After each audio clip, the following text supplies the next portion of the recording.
The moon hung full and swollen in the midnight sky, casting silver shadows through the ancient forest where Calanthe Bloodreach stood surrounded. 3 men emerged from the darkness, like wolves circling prey, their blades catching the moonlight with cruel promise. But they had chosen the wrong victim. The young woman in the crimson dress did not tremble.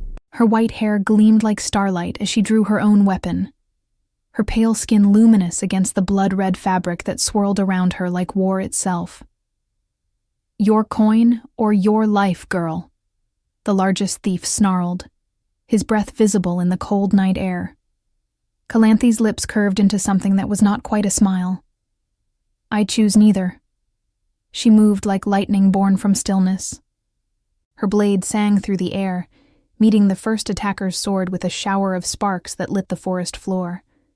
The sound of steel on steel echoed through the trees, a violent melody accompanying the dance of combat. She spun, her red dress a blur of crimson, blocking the second thief's strike and countering with a blow that sent him stumbling backward into the undergrowth. But there were 3 of them, and they fought with the desperation of men who had nothing left to lose. Then the air itself seemed to change. A presence materialized from the shadows, massive and overwhelming, like a storm given human form. Hadrian Darkford emerged into the moonlit clearing, and the temperature seemed to drop 10 degrees. He was a mountain of muscle and controlled fury, his long black hair wild around his broad shoulders, his beard framing a face carved from granite and old grief. But it was his eyes that held the true danger, eyes that had witnessed the death of everything he loved and had learned to survive in the wasteland that followed. He had been drawn here by something he could not name, a pull in his chest that spoke of destiny, or madness, or both. What he found was a young woman fighting with the grace of a warrior twice her age, her white hair streaming behind her like a battle standard, her movements precise and deadly. Something in his chest, something he thought had died years ago, stirred painfully to life. Hadrian moved with brutal efficiency.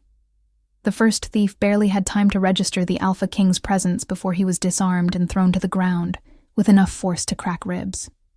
The second met a fist that sent him spinning into unconsciousness. The third dropped his weapon and ran, but Hadrian's hand shot out, catching him by the collar and hauling him back as easily as one might catch a fleeing child. The fight was over in seconds. Calanthe stood breathing heavily, her sword still raised, her eyes wide as she took in the man who had appeared like an answer to a prayer she had not uttered. He was terrifying and magnificent, all dark power and barely contained violence, but she had not asked for rescue. "I appreciate the assistance," she said, her voice steady despite her racing heart. "But I had the situation under control." Hadrian turned to look at her fully, and something detonated in his chest. It was not attraction, though she was beautiful in the strange, ethereal way of moonlight on snow. It was not simple interest, though everything about her spoke of strength and fire. It was recognition.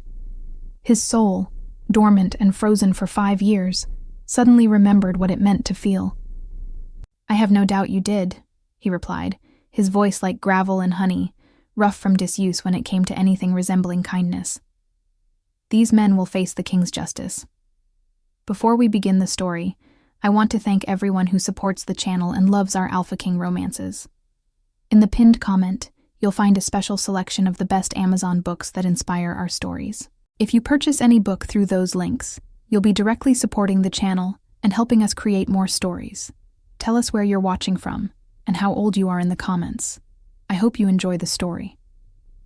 He gathered the groaning thieves with rope he carried in his pack, binding them with knots that would not loosen, his movements economical and practiced. He had done this 1,000 times before, dispensed justice across his kingdom with an iron fist wrapped in loneliness. Calanthe watched him work, noting the way his massive hands could be so gentle with the rope while promising such violence. There was something broken in him. She could sense it, something that called to the wildness in her own heart. "Who are you?" she asked, though she thought she might already know. There was only one man in the kingdom who moved with such absolute authority, such deadly grace wrapped in scars and sorrow. "Someone passing through," Hadrian said, which was not quite a lie. He was always passing through now, never staying, never settling, because to stay was to remember what he had lost. He shouldered the bound men as if they weighed nothing, preparing to deliver them to the nearest garrison. But before he left, he looked back at her one more time, this young woman in red with hair like winter and eyes that saw too much. "Travel safely," he said, and there was something in his voice that sounded almost like hope. "I always do," Calanthe replied, but her own voice had softened without her permission.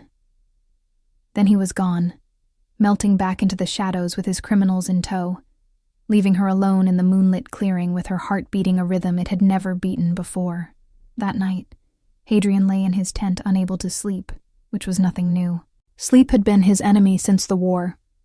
Since the day he had returned to find his castle in flames, his mate slaughtered, his infant son dead in the nursery that should have been the safest place in the kingdom. He had been leading troops on the northern border when the insurgents struck, and he had returned to ash and grief, and a silence so profound it had nearly killed him. For 5 years he had been a ghost in his own life. A king who ruled with ruthless efficiency but no joy. A man who had forgotten how to feel anything but the weight of his failures.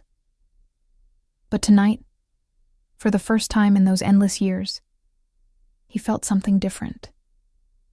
The image of the young warrior in the red dress would not leave his mind. The way she had moved, fearless and fierce. The way she had thanked him but not needed him. Pride and gratitude existing in the same breath. The way her white hair had caught the moonlight like captured starlight. He pressed his hand to his chest, where his heart beat with an unfamiliar urgency. What was this? Miles away, in a small inn near the forest's edge, Calanthe sat by her window watching the moon descend toward the horizon. She could not explain the restlessness that filled her, the sense that something had shifted in the foundations of her world.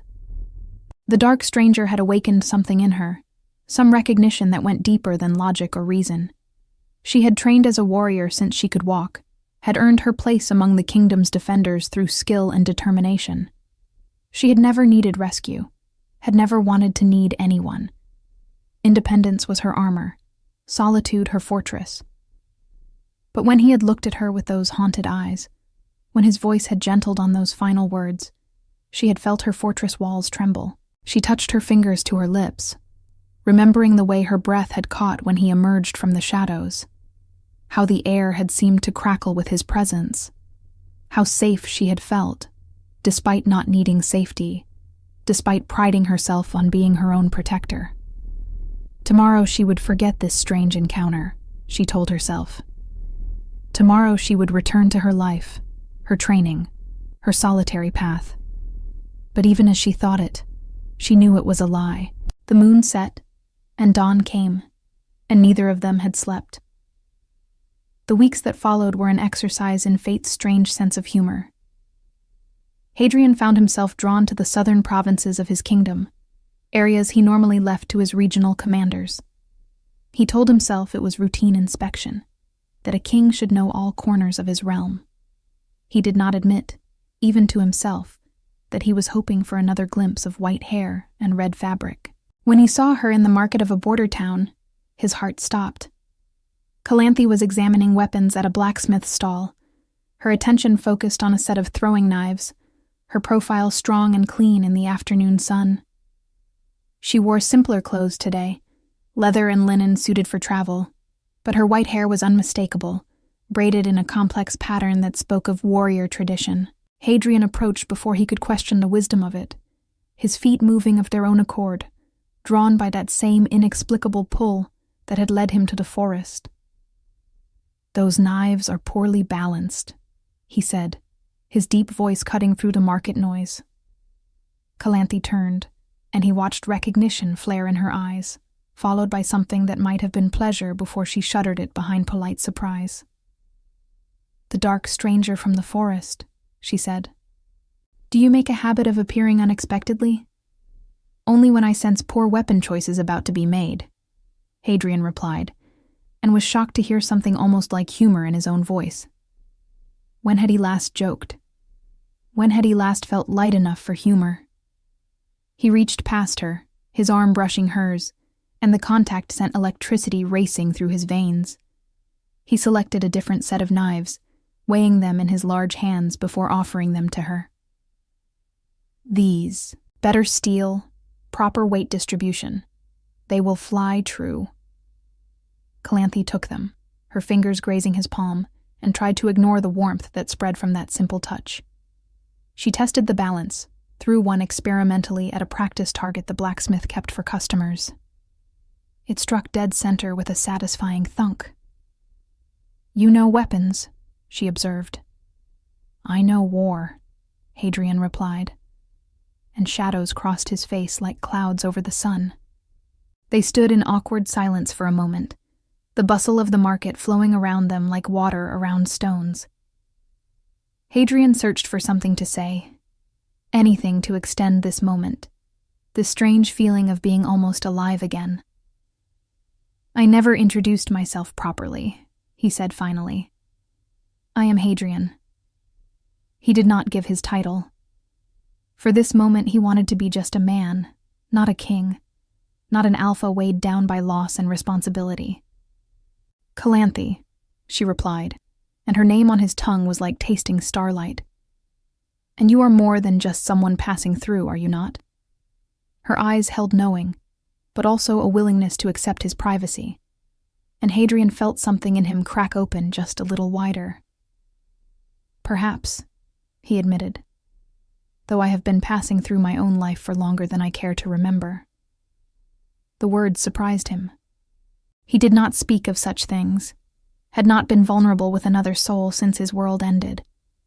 But this young woman with her warrior's stance and her careful eyes made him want to be honest in ways he had forgotten how to be. Calanthe studied him, seeing the pain he carried like armor, the grief etched into the lines around his eyes. She should walk away, she knew. This man was darkness and danger and loss embodied, but she had always been drawn to impossible challenges. And there was something about him that called to her on a level deeper than wisdom. "Then perhaps it is time you stopped," she said softly. "Passing through, I mean. Perhaps it is time to arrive somewhere."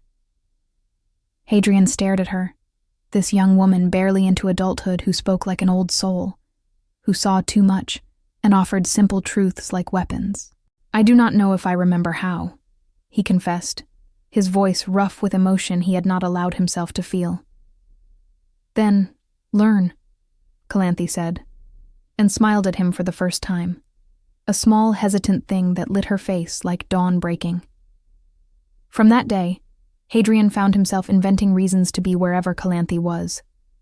He told himself he was simply monitoring a promising young warrior, that his kingdom needed skilled defenders.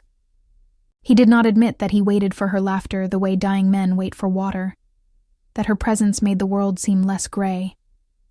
He began appearing at the training grounds where she practiced, offering critiques of her form that were actually just excuses to watch her move. He found himself at taverns where she and other young warriors gathered, sitting in corners like a dark guardian, nursing ale he did not taste while his eyes followed her white hair through the crowd. Calanthe pretended not to notice. She feigned indifference when the massive dark warrior appeared, offering him polite nods and casual greetings as if her heart did not race at the sight of him. She told herself she was not interested in complications, in dark men with darker pasts, in grief so profound she could feel it radiating from him like heat from a forge. But her eyes found him in every room, her ears strained for his deep voice. And when he spoke to her, offering advice or observation in that rough, gentle way he had, she felt herself leaning toward him like a flower toward the sun. Weeks became months, and their dance of approach and retreat continued. Hadrian would draw near, his attention focused on her with an intensity that made her breath catch, and Calanthe would step back, maintaining her careful distance, her armor of indifference. But the armor was cracking. One evening, as winter began to paint frost across the kingdom, Hadrian found Calanthe alone on the training grounds. working through sword forms in the dying light. Her breath misted in the cold air, her movements fluid despite the freezing temperature. He watched from the shadow of the armory, captivated by her grace, her strength, her absolute refusal to let anything break her focus. When she finally sheathed her sword and turned to leave, she found him standing there, and for once, she did not pretend surprise. "How long have you been watching?" she asked, pulling a cloak around her shoulders against the cold. "Long enough to see that you favor your left side when you are tired," Hadrian replied, stepping into the twilight beside her. "It will get you killed against an observant opponent." "Thank you for the critique, O mysterious warrior," Calanthe said with a hint of sarcasm, but her lips curved slightly. They walked together through the darkening grounds, their breath mingling in the frozen air, and for a long moment, neither spoke. The silence between them had evolved from awkward to comfortable, a shared space that required no words. The days that followed saw Hadrian's attempts at courtship grow bolder, though for a man who commanded armies and struck fear into the hearts of his enemies, pursuing a young woman proved surprisingly difficult. He was accustomed to people obeying his commands, to respect granted automatically by virtue of his position. But Calanthe treated him as simply Hadrian, not the Alpha King, and she gave him nothing unless he earned it. He found himself spending hours selecting gifts, second-guessing his choices, worried that she would see them as attempts to buy her affection rather than expressions of his growing feelings. When he finally worked up the courage to present her with a set of matched daggers he had commissioned specifically for her fighting style, his hands actually trembled. Calanthe examined the weapons with a trained eye, testing their balance, admiring the craftsmanship. The handles were wrapped in leather dyed deep red, matching the dress she had worn that first night. The blades themselves were inscribed with words in the old language. "For one who fights her own battles, but need never fight alone." "They are beautiful," she said, and he heard genuine appreciation in her voice. "And perfectly balanced. You know weapons well." "I know you well," Hadrian replied before he could stop himself. "Or I am trying to. You make it difficult." Calanthe looked up at him, seeing the vulnerability beneath his gruff exterior, and something in her expression softened. "I make it difficult because it terrifies me," she admitted. "This thing between us. I do not know how to be anything but independent. But when you look at me like that, I want to try." "Like what?" Hadrian asked, taking a step closer. "Like I am the only thing in the world that matters," Calanthe whispered. "Like you would burn kingdoms to keep me safe, like you see me, really see me, in a way no one else ever has." Hadrian reached out slowly, giving her time to pull away, and cupped her face in his large hand. His thumb traced her cheekbone with a gentleness that belied his fearsome reputation. "Because you are, and I would, and I do," he said simply. "And I know it is too soon, too much, too intense. But I am a man who has already lost everything once, Calanthe. I do not have time for games or pretense. When I know what I want, I pursue it with everything I am." "And what do you want?" she asked, though she thought she already knew the answer. "You," Hadrian said. "All of you. Your strength and your stubbornness, your fierce independence and your hidden softness, your warrior's heart and your careful walls. I want to earn your trust, to prove myself worthy of your time, to maybe eventually have your love. But I will take whatever you are willing to give and be grateful for it." Calanthe felt tears prick her eyes at the raw honesty in his words, at the way this powerful man made himself vulnerable before her. She had seen him intimidate seasoned warriors with a single look, had watched him command absolute obedience with nothing but his presence. But here, now, he offered her his heart like a supplicant, asking for nothing but the chance to try. "I am not easy to love," she warned him. "I am prickly and stubborn, and I do not know how to be soft." "I do not want you soft," Hadrian replied. I want you exactly as you are. Fierce and strong and gloriously, beautifully yourself. The world has enough soft things. I want a partner who can stand beside me as an equal, who will challenge me and push me and never diminish herself to make me feel bigger. You truly mean that, Calanthe said wonderingly, searching his face for any sign of deception and finding only sincerity. Every word, Hadrian confirmed. The weeks that followed became a delicate dance of advance and retreat, of walls lowering one brick at a time, of trust being built through consistent action rather than empty words. Hadrian showed up every day, not with grand gestures, but with steady presence. He brought her breakfast when she trained through dawn, knowing she often forgot to eat. He asked about her day and actually listened to her answers, engaging with her thoughts on tactics and strategy as if her opinions mattered as much as those of his generals. He never tried to change her or soften her edges. When she argued with him about military strategy during a war council meeting, publicly disagreeing with his tactical assessment, he did not bristle or assert his authority. Instead, he listened to her points, considered them carefully, and when she was right, he acknowledged it freely. "You have a gift for seeing weaknesses I miss," he told her afterward, and there was no ego in it, only respect. "My perspective is valuable, but it is also limited by my experiences. Yours offers something I need." That was the moment Calanthe felt another wall crumble. This powerful king, this fearsome warrior, was secure enough in himself to admit when he was wrong, to value her insight, to see her as a partner rather than a subordinate or a conquest. One afternoon, she found him in the castle's memorial garden, standing before a stone marker she had not noticed before. As she drew closer, she saw it bore 2 names and dates: his first mate and his son. The dates confirmed what she had suspected, but never asked about directly. Hadrian sensed her presence without turning, his massive shoulders tense with the weight of old grief. "I come here when I need to remember," he said quietly, "to make sure I never forget them, even as I try to move forward." Calanthe moved to stand beside him, not touching but close enough that he could feel her presence. She read the inscription beneath the names: "Taken too soon by violence and war, forever loved, forever remembered." "Tell me about them," she said softly.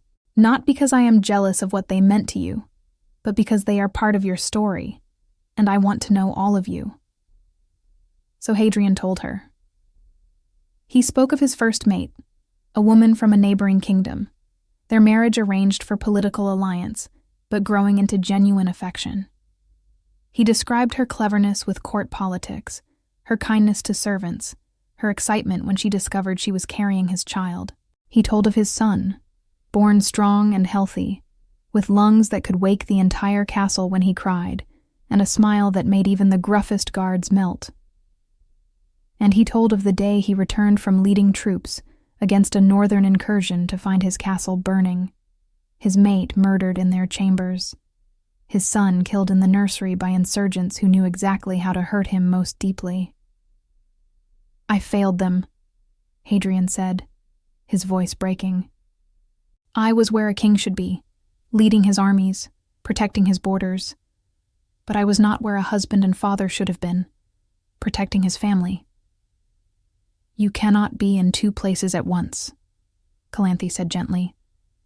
"And the fault lies with those who chose violence, not with you for having duties you could not ignore." "I tell myself that," Hadrian admitted, "but the guilt remains, as does the fear of ever caring that deeply again, of giving someone that much power to destroy me." "And yet here you are," Calanthe observed, "pursuing me despite that fear. That is either very brave or very foolish." "Both," Hadrian agreed, finally turning to look at her. His eyes were wet with unshed tears, his face raw with emotion. "Loving you terrifies me more than any enemy I have ever faced. But not loving you, not taking this chance, that terrifies me more." Calanthe reached out and took his hand, her small fingers weaving through his much larger ones. It was the first time she had initiated physical contact between them, and Hadrian felt it like an electric shock to his system. "Then we will be terrified together," she said, echoing words she had spoken weeks ago, but with new weight and meaning. "And we will honor what you have lost while building something new. Not as a replacement, but as a continuation. Love does not have to be finite, Hadrian. Your capacity to care for them does not diminish your capacity to care for me." Hadrian pulled her into his arms then, holding her against his chest, while tears he had held back for years finally fell. He wept for his lost family, for the years of grief and isolation, for the man he had been before tragedy broke him. And he wept with relief, because this remarkable woman was offering him hope, accepting all of him, including his damage and his pain. Calanthe held him while he shook with the force of his emotions, her arms wrapped around his broad back, her cheek pressed against his chest, where she could hear his heart beating strong and real and alive. She did not tell him to stop crying or offer empty platitudes. She simply held space for his grief, understanding that this was necessary, that he needed to release years of pent-up sorrow before he could fully embrace joy again. When the storm finally passed, Hadrian pulled back enough to look at her, his eyes red but clear, his expression open in a way she had never seen before. "I love you," he said, and there was wonder in his voice. "I did not think I would ever feel this way again, but I love you, Calanthe Bloodreach, and it terrifies me and exhilarates me in equal measure." Calanthe's breath caught in her throat. She had known this was building between them, had felt the intensity of his regard growing with each passing day. But hearing the words spoken aloud, seeing the naked vulnerability in his eyes, made it real in a way nothing else could. "I love you too," she replied, and felt her own walls finally, completely crumble. "I have been fighting it, denying it, because I did not think someone like me could be loved this way. But you see me, all of me, and you love me anyway. How could I not love you back?" Finally, Hadrian stopped walking and turned to face her. The last light of day caught in his dark eyes, making them gleam with something fierce and vulnerable and desperate. "Why do you pretend not to care?" he asked, his voice low and rough. "When I can see in your eyes that you feel this too, this pull, this impossible thing that makes no sense but exists anyway." Calanthe's carefully constructed walls trembled.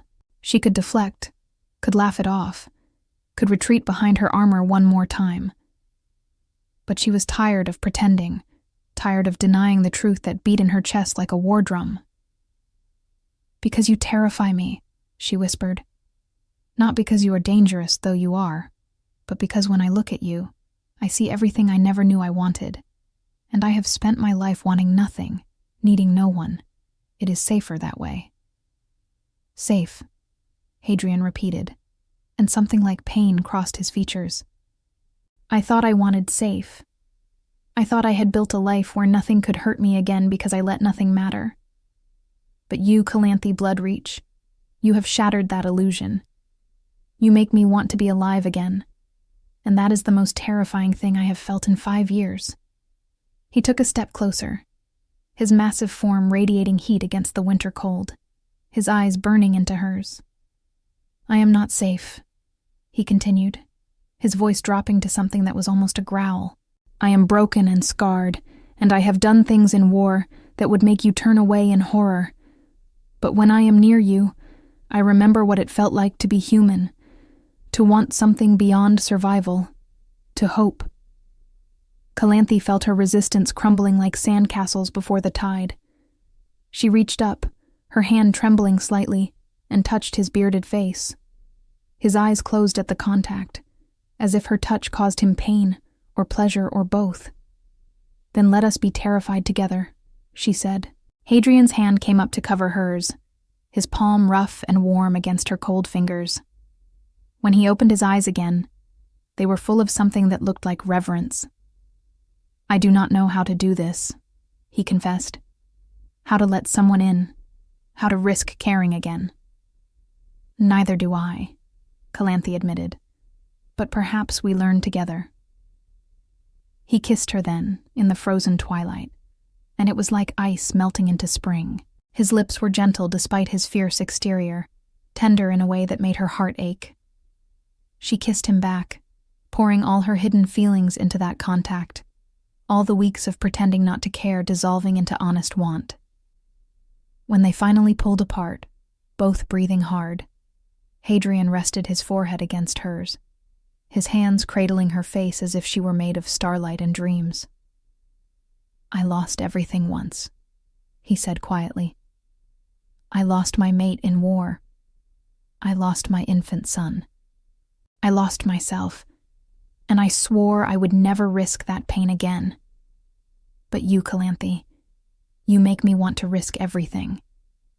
Calanthe's eyes filled with tears at the raw pain in his voice, at the trust it took for him to share this. She understood now why he carried such darkness, why his eyes held such old grief. "I cannot promise there will be no pain," she said, her thumb stroking his bearded jaw. "But I can promise that if you let me in, I will not leave. I am not fragile. I am a warrior, and I fight for what I claim is mine." "And am I yours?" Hadrian asked, hope and fear warring in his expression. "You have been since the moment you appeared in that forest," Calanthe replied. "I have just been too stubborn to admit it." From that night forward, everything changed. Hadrian stopped pretending his visits were coincidental, stopped hiding behind the mask of distant observer. He courted Calanthe with an intensity that matched everything else about him, fierce and devoted and utterly consuming. He brought her flowers from the mountain regions, rare blooms that grew in places few dared to climb. He commissioned weapons made specifically for her fighting style, balanced perfectly for her strength and speed. He appeared at dawn to train with her, their swords singing together in the early light, their bodies learning the rhythm of fighting as partners rather than alone. But more than gifts or training, he offered her himself. He told her stories of his life before the war, of the man he had been when happiness was possible. He spoke of his lost mate with quiet respect, honoring the memory without letting it become a wall between them.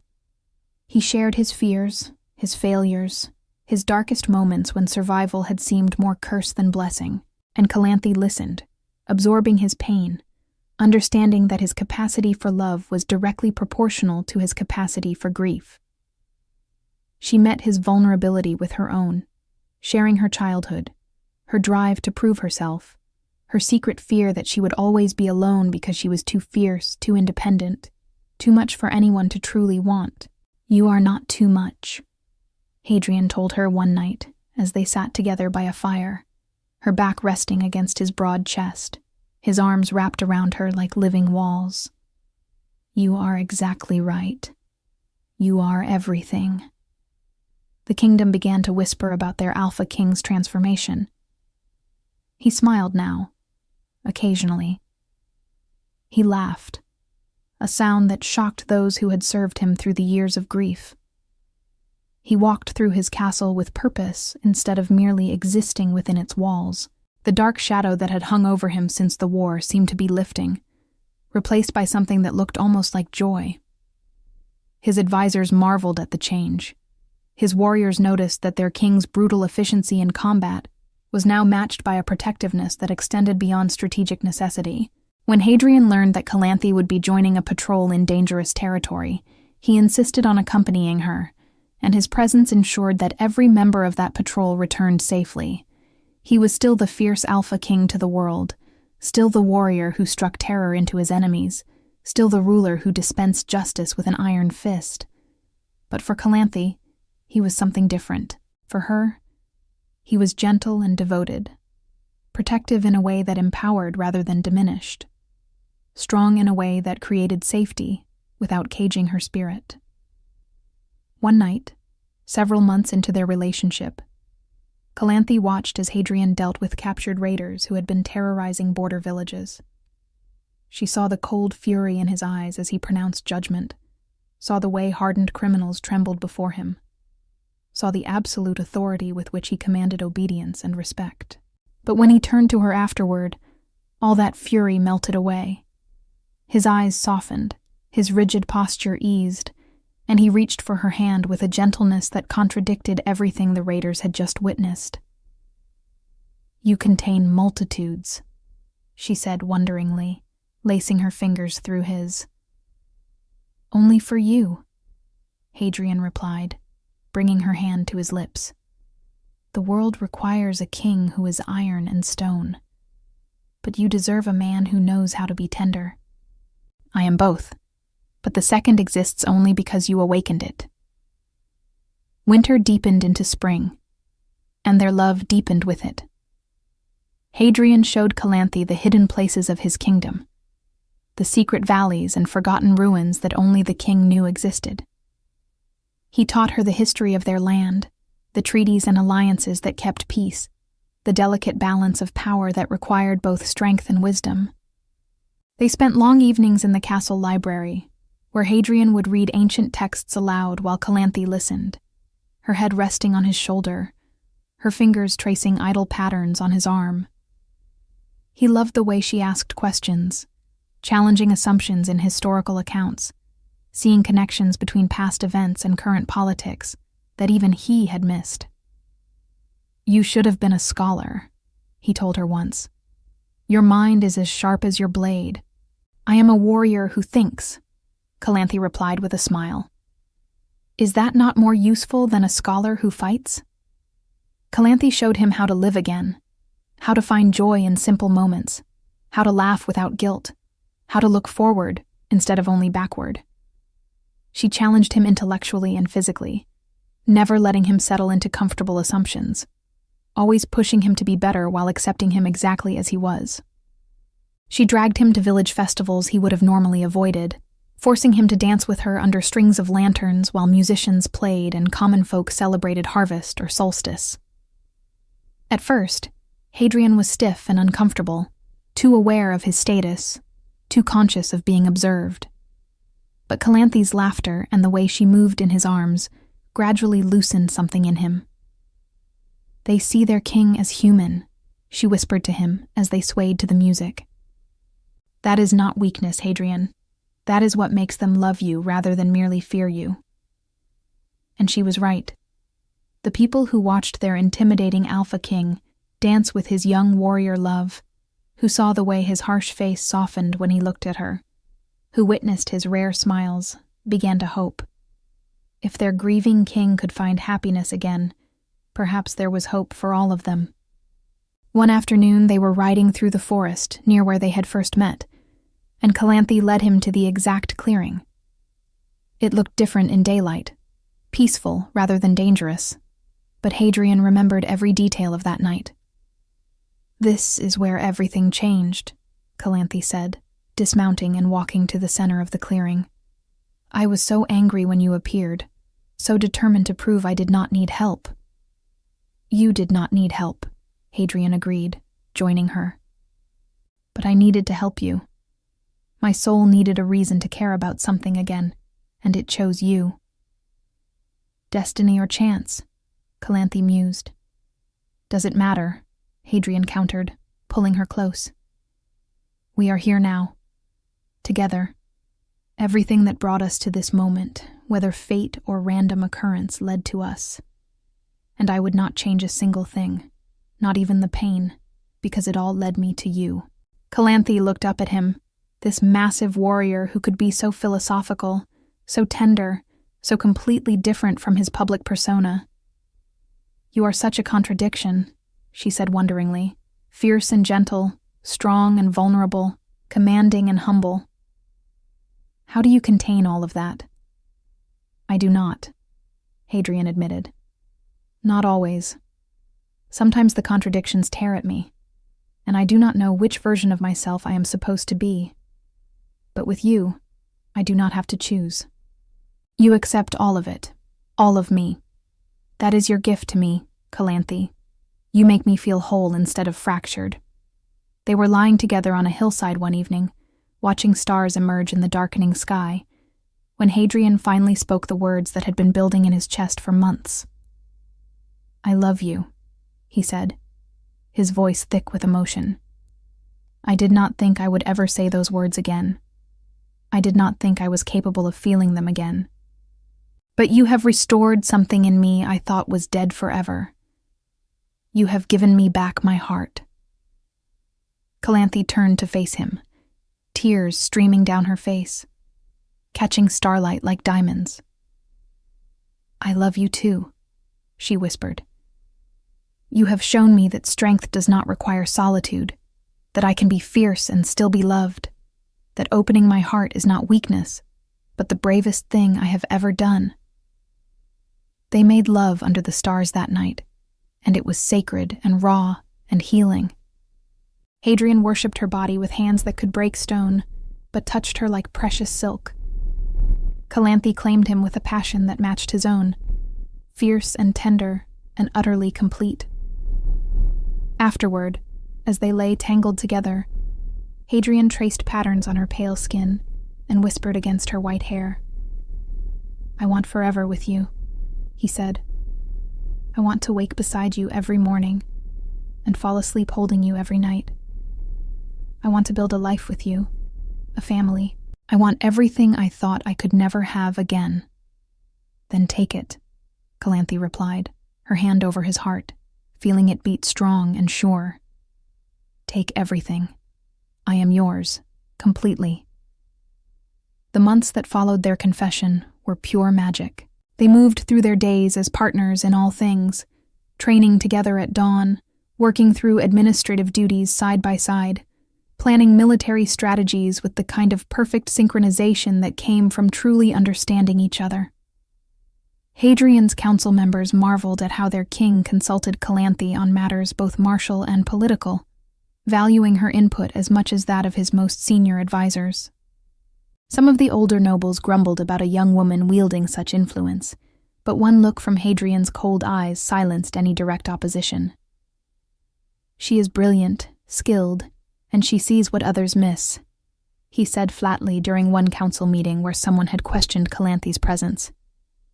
"Any man who has a problem with that may leave my service immediately. I have no use for advisors whose egos prevent them from recognizing talent." No one left, and slowly, grudgingly, they came to respect Calanthe not just for her relationship with their king, but for her own considerable abilities. Summer arrived with golden light and warm winds, and with it came news that made Hadrian's world shift on its axis once more. Calanthe came to him in his private chambers, her face glowing with something that was both excitement and uncertainty. Hadrian knew immediately that something momentous had occurred. He rose from his desk, where he had been reviewing trade agreements he could no longer focus on, and crossed to her in 3 long strides. "What is it?" he asked, his hands automatically going to her shoulders, steadying her, anchoring them both. "I am with child," Calanthe said, her voice barely above a whisper. "We are going to have a baby." The world stopped spinning. Hadrian felt his knees weaken, felt every wall he had built around his grief suddenly crumble to dust. A baby. After 5 years of believing he would never again hold his own child, never again know the weight of that small life depending on him, never again risk that particular agony of love. Terror crashed through him like a wave, followed immediately by joy so intense it burned. "Hadrian?"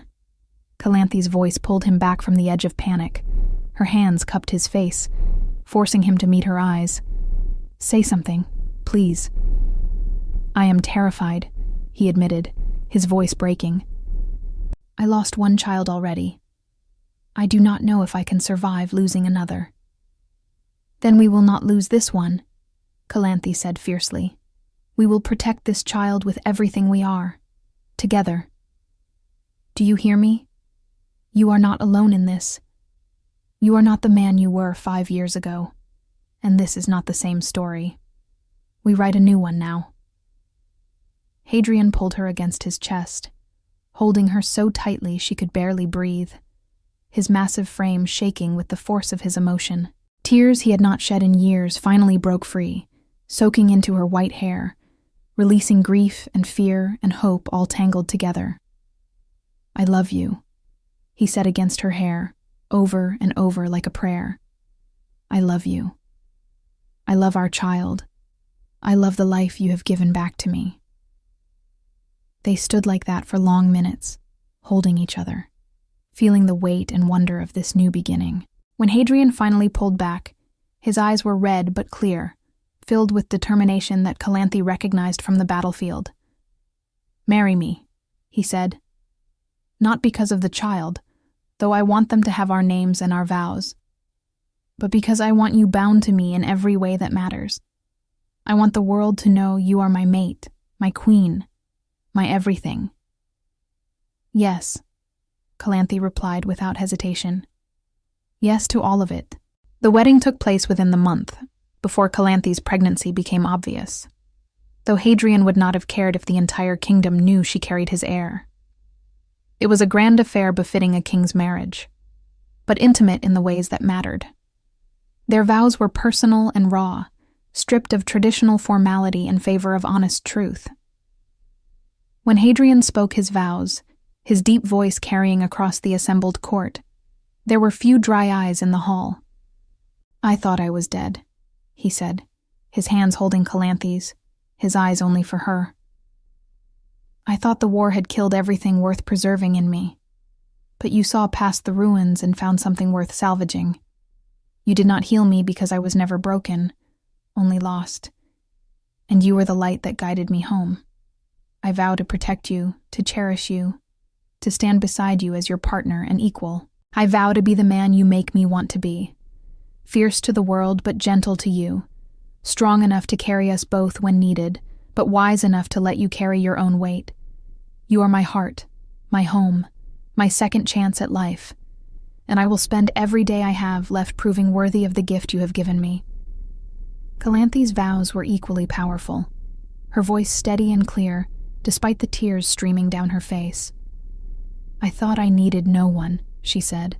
"I thought strength meant standing alone.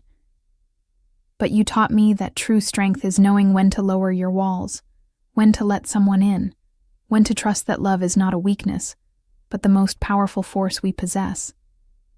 You have shown me your darkness and your light, and I love them both. I vow to stand with you, to fight beside you, to build a life and a family that honors both what we have lost and what we have found.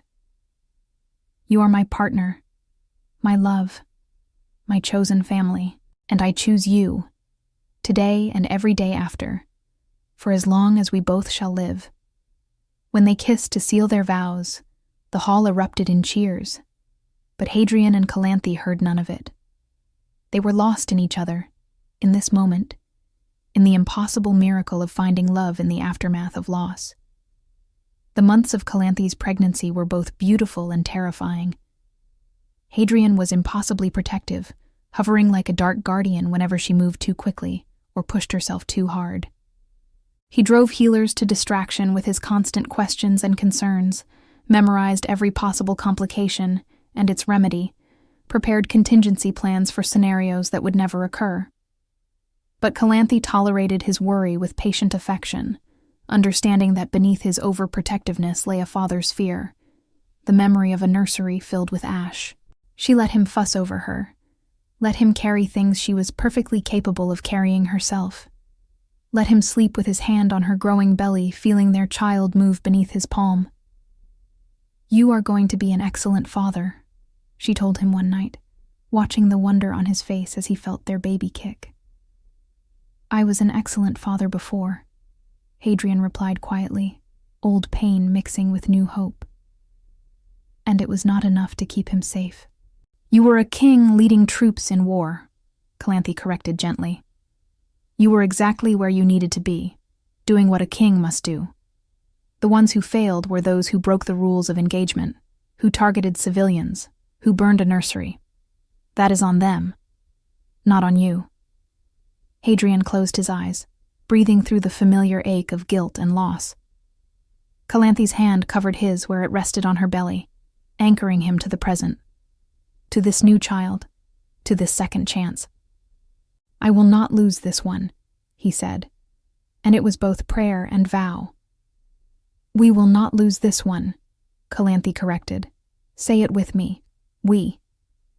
We will not lose this one," Hadrian repeated, and felt some of the weight lift from his shoulders.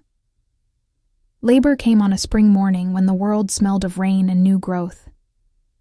Hadrian paced the outer chamber like a caged wolf, his massive frame radiating barely controlled panic as healers and midwives moved in and out of the birthing room.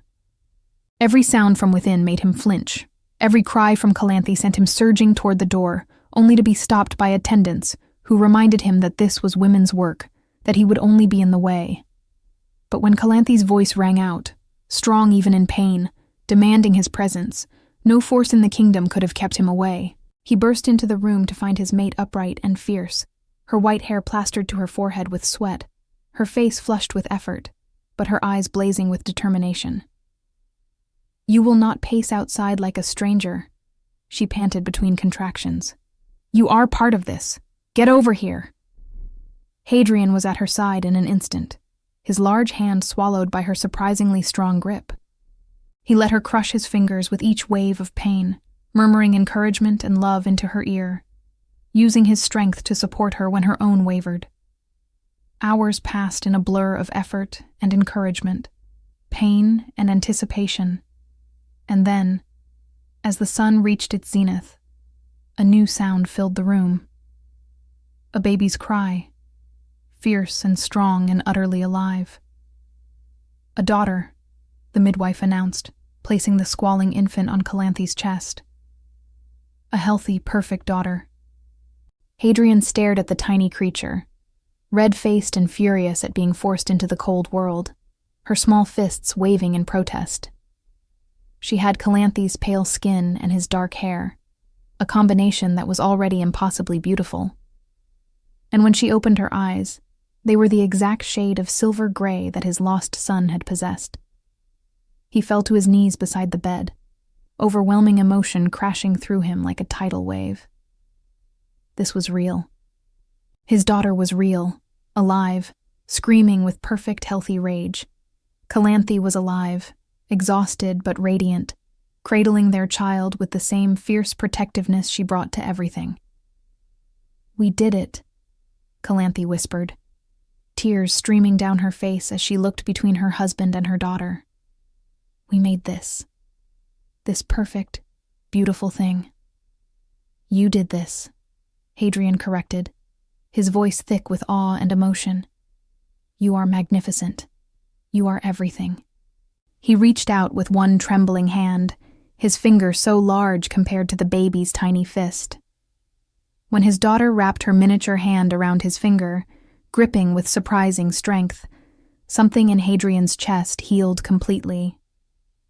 This was not replacement. This was not forgetting his first child, or dishonoring that loss. This was new life, new love, new hope, growing in the soil of old grief. This was proof that endings did not have to be final, that hearts could break and heal, and love again even more deeply, for having known loss. "What shall we name her?" Calanthe asked, watching her husband fall completely in love with their daughter. Hadrian thought for a long moment, his eyes never leaving the baby's face. Then he spoke a name that honored both past and present, loss and renewal. "Ilara," he said. "It means light, because she is the light that came after darkness, the dawn after the longest night." "Ilara Darkford," Calanthe repeated, and smiled through her tears. "Perfect." They sat together as the sun moved across the sky, a family newly formed, learning the weight and wonder of this small life they had created. Hadrian held his daughter with hands that had dealt death, but now cradled life, marveling at her tiny perfection, memorizing every detail of her face. When Ilara finally slept, exhausted from her dramatic entrance into the world, Hadrian carefully placed her in her cradle and returned to Calanthe's side. He gathered his mate into his arms, gentle with her exhaustion, reverent with his gratitude. "Thank you. he whispered against her white hair. "For giving me back my life, for teaching me how to love again, for being brave enough to trust a broken man with your heart." "You were never broken," Calanthe murmured, already drifting toward sleep. "Just lost. And I would find you 1,000 times over, in every lifetime, in every world." "My fierce warrior," Hadrian said, love saturating every syllable. "My heart, my home." As his mate and daughter slept, Hadrian kept watch, his eyes moving between them, his heart so full it ached. The ghosts of his past still lingered, the memories of loss still carried weight. But they no longer defined him. He had been the Alpha King who lost everything, yes, but now he was also the man who learned to live again, to love again, to hope again. The young warrior with white hair and a red dress had awakened something in him that night in the forest, something he thought had died with his first family. She had seen past his darkness to the man beneath, had loved him fiercely and completely, had given him the courage to try again. And now, they had built something beautiful from the ruins of his grief. A family, a future, a love that was both new and ancient, chosen and destined, fragile and unbreakable all at once. Outside the window, the moon rose full and bright, the same moon that had witnessed their first meeting. But this time, it illuminated not battle and danger, but peace and hope. This time, it blessed a beginning instead of marking an end. Hadrian watched it climb the sky, his sleeping family safe in his protection, and allowed himself something he had not permitted in 5 years. He allowed himself to be happy. The years that followed were not without challenge, but they were rich with moments that transformed both Hadrian and Calanthe in ways neither could have anticipated. Raising a child brought sleepless nights and constant worry, days when Hadrian's protective instincts bordered on smothering, and Calanthe had to remind him, with gentle firmness, that their daughter needed room to grow and learn, even if it meant occasional scrapes and falls.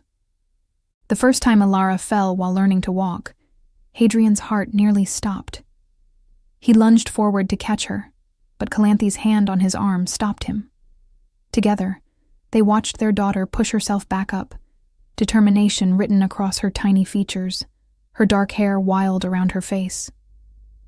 When she finally took those wobbly steps into Hadrian's waiting arms, he gathered her close and wept openly, overwhelmed by the simple miracle of her resilience. "She is like you," he told Calanthe that night, their daughter asleep between them, her small chest rising and falling with each breath. Fierce and brave and unstoppable. "She is like both of us," Calanthe corrected, her fingers tracing the edge of Alara's face. "She has your strength and your heart. She has learned protection from you, courage from both of us." As Alara grew from infant to toddler to small child, the castle transformed. Rooms that had been silent tombs of grief became filled with laughter and the patter of small feet.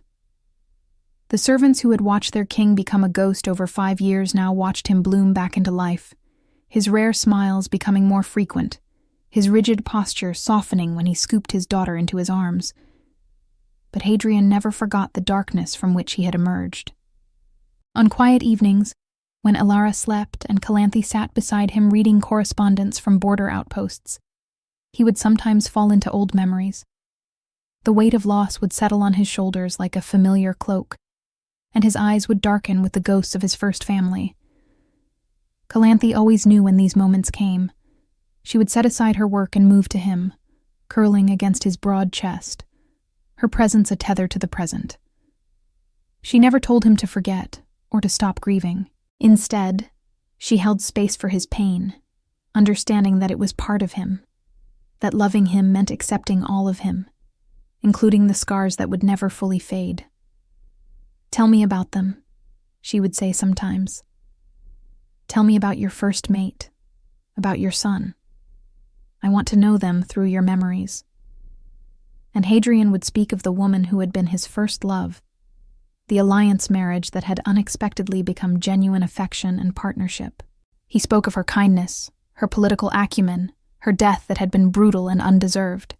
He spoke of his son, who had lived only 6 months before the war came home, whose smile had been pure sunshine, whose future had been stolen by violence. "Do you think they would approve of me?" Calanthe asked once, vulnerability threading through her voice. "Would they be glad that you found love again?"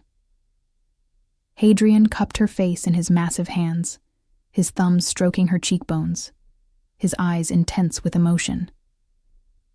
"They would love you," he said with absolute certainty. "Because you did what no one else could. You reached into the darkness and pulled me back into the light. You gave me a reason to live instead of merely existing. They would thank you for saving me when I could not save them." These conversations were sacred between them, creating a space where past and present could coexist without competition, where grief and joy could share the same heart without diminishing either. Through it all, their love remained the foundation upon which everything else was built.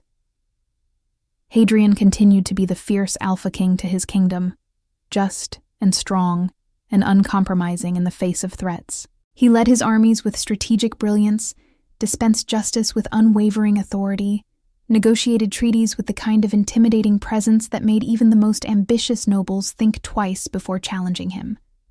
But at home, he was something different. He was the father who spent hours on the floor playing with his daughter, his massive frame folded into impossible positions to accommodate her games. He built elaborate pillow fortresses and defended them against imaginary dragons with the same intensity he brought to real battles.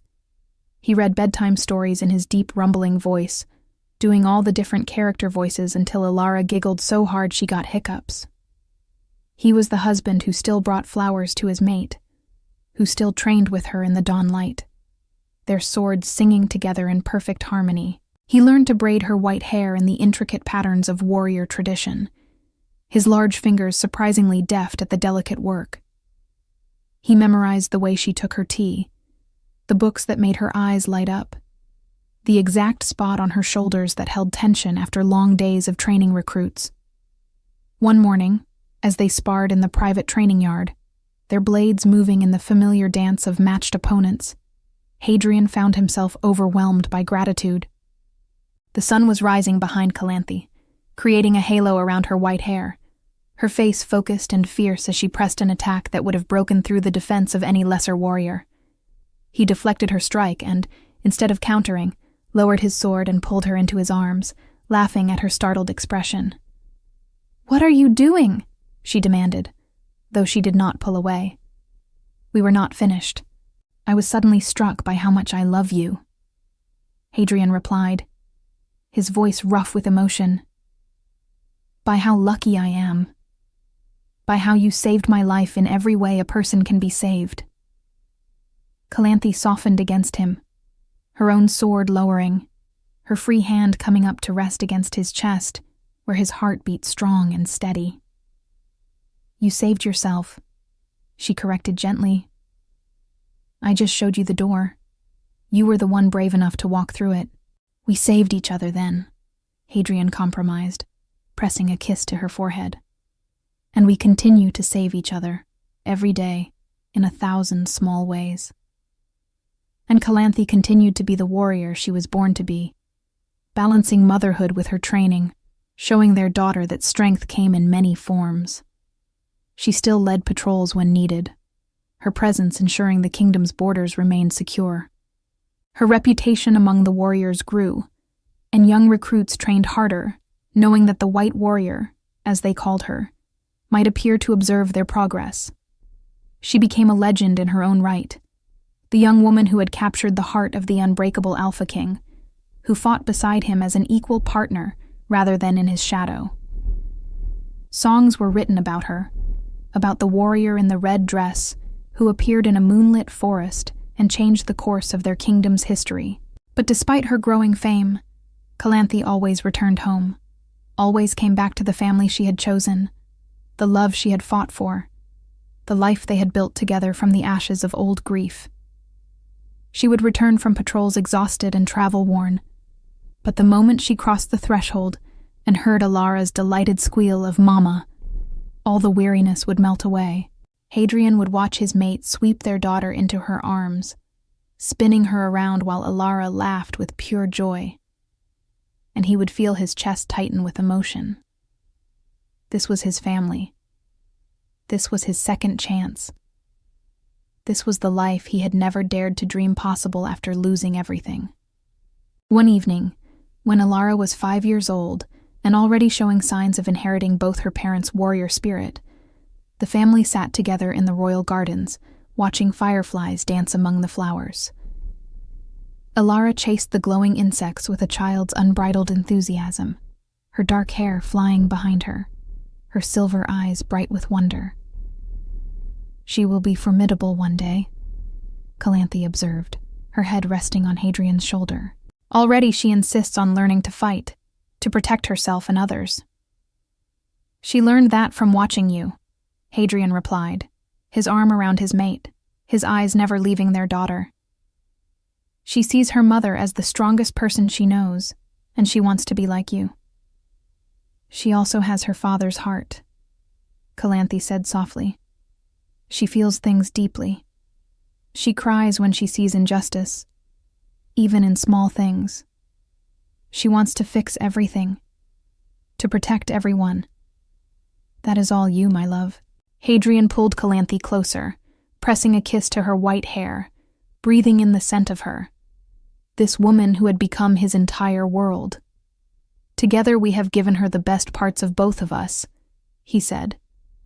"And we will teach her to navigate the darkness that exists in this world while holding on to the light. We will prepare her to be strong without being hard, to be fierce without being cruel, to love deeply despite the risk of loss. Because we know that risk," Calanthe said, understanding in her voice. "And we know it is worth taking. Every time," Hadrian agreed. As the years continued to unfold, Hadrian found that the guilt he had carried over his first family's deaths gradually transformed. It never disappeared entirely, but it became something he could carry without it crushing him. He visited the memorial he had built for them regularly, sometimes alone, sometimes with Calanthe, occasionally with Alara when she was old enough to understand. He told his daughter stories of her brother who had died before she was born, making sure that child's brief life was honored and remembered. He explained that love did not divide but multiplied, that having a new family did not erase the old one, that hearts could hold multiple truths at once. Alara listened with solemn intensity, her young face serious as she absorbed these lessons. "Do you think my brother watches over us from the stars?" she asked once. "I think he would be proud of you," Hadrian replied, his voice thick with emotion. "I think he would be glad you are here, living the life he never got to live. And I think he would love your mother for bringing me back to myself, so I could be the father you deserve." These moments of vulnerability and honesty became part of the fabric of their family. Nothing was hidden, no emotion deemed too difficult to discuss. They created a home where grief and joy coexisted naturally, where the past was honored but did not imprison them, where love was expressed freely and without reservation. The kingdom prospered under Hadrian's continued rule, made stronger by his renewed engagement with life, by Calanthe's contributions to military strategy and training, by the hope that a young princess represented. The darkness of the war years gradually receded, replaced by an era of relative peace and growing prosperity. But Hadrian never forgot the lessons those dark years had taught him. He never took peace for granted, never assumed that happiness was permanent or guaranteed. Instead, he cherished each day, each moment with his family, each sunrise that brought new opportunities to love and to live. And on nights when sleep proved elusive, when old nightmares threatened to drag him back into darkness, he would reach for Calanthe beside him. She would wake immediately, as warriors do, and pull him into her arms without needing to ask what haunted him. She would stroke his long black hair and whisper words of love and reassurance until his breathing steadied and his racing heart calmed. "I am here," she would say, as she had said countless times before. "We are here. You are not alone anymore. You will never be alone again." And Hadrian would hold her tighter, would press his face against her neck and breathe her in, and would let her love be the anchor that kept him from drifting into the past. "I love you," he would whisper. "I love you beyond reason, beyond measure, beyond anything I knew was possible." "I know," Calanthe would reply, her lips curving against his temple. "And I love you the same way. Now sleep, my king. I will stand watch over your dreams." And he would sleep, finally, dreamlessly, held safe in the arms of the woman who had awakened his heart when he thought it had died forever. On nights when the moon hung full, sometimes Hadrian and Calanthe would stand together on the castle walls, watching silver light paint the world in shades of memory and promise. And Hadrian would pull his mate close, feeling her solid warmth against his chest, and marvel at the journey that had brought them here.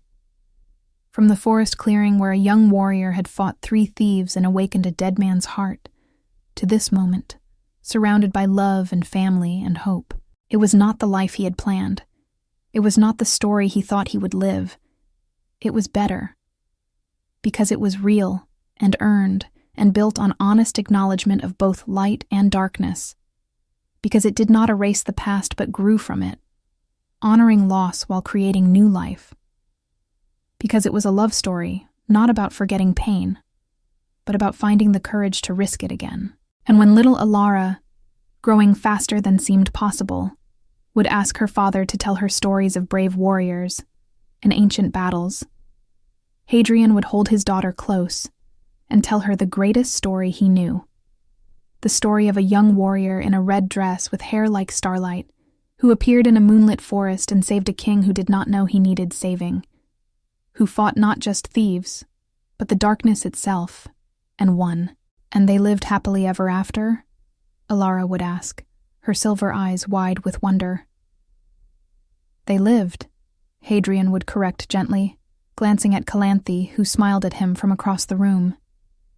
"Which, after everything, is the greatest victory of all." And it was. We'd love to hear your thoughts on this beautiful love story. Let us know what you thought of this tale full of emotions and surprises. Tell us your name, where you're watching from, and rate this story from 0 to 10 if it touched your heart.